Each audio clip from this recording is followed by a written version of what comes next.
This is Matthew Cratter from Trader University, and today I want to talk about how I store my Bitcoin.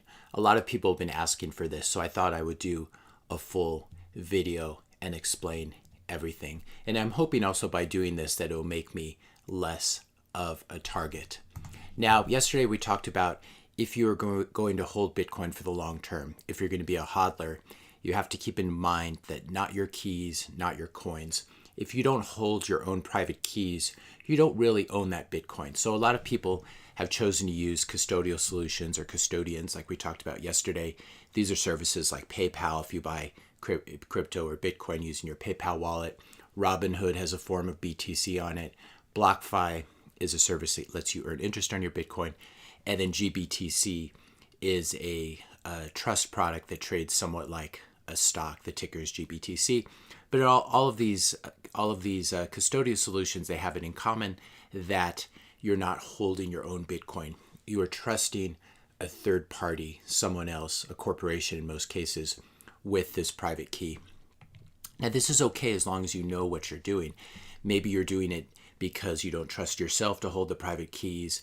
Maybe you've decided that it's worth the trade-off to earn interest on your Bitcoin, for example, at BlockFi. I personally don't think any of this is worth the trade-off, simply because Bitcoin is going to go up so much, I believe, that you don't have to waste any time trying to earn interest on it. And actually the risk of having it stolen is much, the risk of loss or the magnitude of the loss is much greater if your Bitcoin is stolen rather than just sitting there not earning interest. So we have these sort of basic solutions that people use. If you're just going to buy 10 or 50 or $100 worth of Bitcoin, maybe it makes sense just to use one of these. If you want to buy Bitcoin, you can also buy them on what are called crypto exchanges. We have Coinbase, Gemini, Kraken. There are a bunch of these. And the ones that are in the US are regulated and they're safe. They're not usually very good service, especially Coinbase, which is the one I use, has very bad customer service. It crashes all the time. But as I've said in previous videos, using an exchange to buy Bitcoin is like using a gas station on a road trip to fill up your car. You're just going there to get the gas. You don't have to fall in love with the place. That's sort of how I feel about Coinbase and Gemini and Kraken. So what you can do is you can buy Bitcoin on any of these exchanges. You basically move some US dollars or euros or whatever in, and then they allow you to buy Bitcoin. And then you can withdraw it from the exchanges and hold it on a hardware wallet like the Trezor. This is what I've been talking about, but today I'm going to go into more of the details of what I'm actually doing. Now, if you buy your Bitcoin on one of these exchanges and leave it there, it's basically another form of a custodian or a custodial solution. It could be lost or stolen. As long as your Bitcoin is sitting there on Coinbase or Coinbase Pro, you do not hold the private key to it. The private key is being held by Coinbase. They can control who moves it. They can also freeze your account, for example, if someone tells them to, someone like the FBI. Also, if you leave your Bitcoin on one of these exchanges, in your account there, when I say leave it on the exchange, I'm basically talking about your account. It's almost like a brokerage account. You leave it there, and it's being stored by Coinbase or Gemini. If you leave it on an exchange, it could be lost or stolen. This is what happened to a lot of people with Mt. Gox many years ago. If you don't control the private key, someone else could take control of it from your custodian and use it to move or spend the Bitcoin. Now, quick review of terminology here so everyone understands what I'm doing and how I store my Bitcoin. A wallet is just a place to store a cryptocurrency like Bitcoin. It's very similar to what's in your pocket, except it's obviously a digital place to store cryptocurrencies. Now, there are different kinds of wallets. Some of this terminology is important. A hot wallet is just any wallet that's connected to the internet. So if you have a mobile wallet or an app on your phone for Bitcoin or for other cryptocurrencies, or you're using some sort of browser plugin or Chrome extension, these are all hot wallets.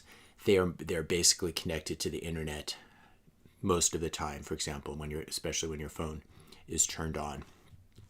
Hot wallets are great if you want to spend cryptocurrencies. It's a little bit like having a wallet in your pocket. You would not have your life savings in that wallet in your pocket when you're walking down the street, but maybe you'd have $100 when you're going shopping, or at least previous to pre-COVID, you would have cash in your pocket. Now it seems like everything's moving much more to digital.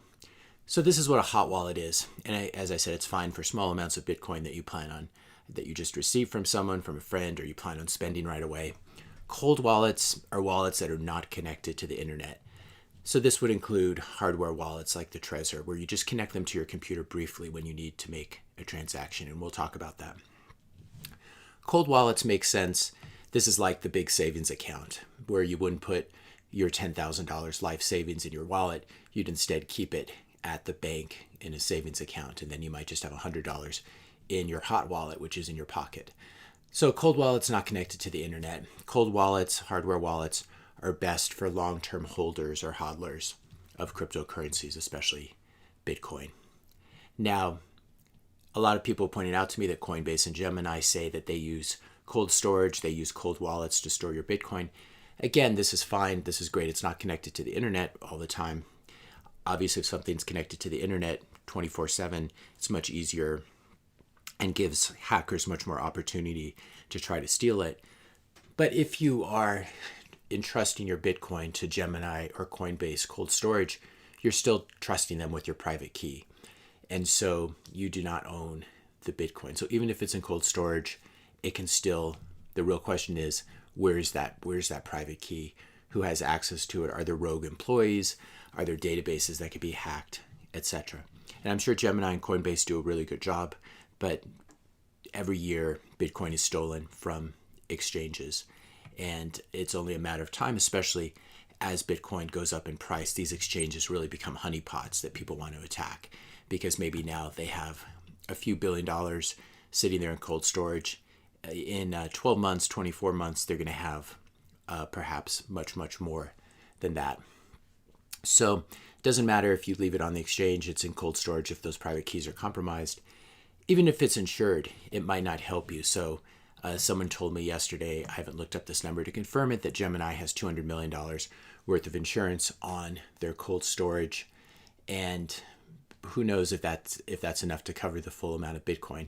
So if they have $1 billion that's worth of Bitcoin that's stolen from Gemini, they have $200 million worth of insurance, and the insurance company decides to pay out, doesn't look for some legal loophole, you will get a 20% recovery rate. You'll only, if you're lucky, get 20% back.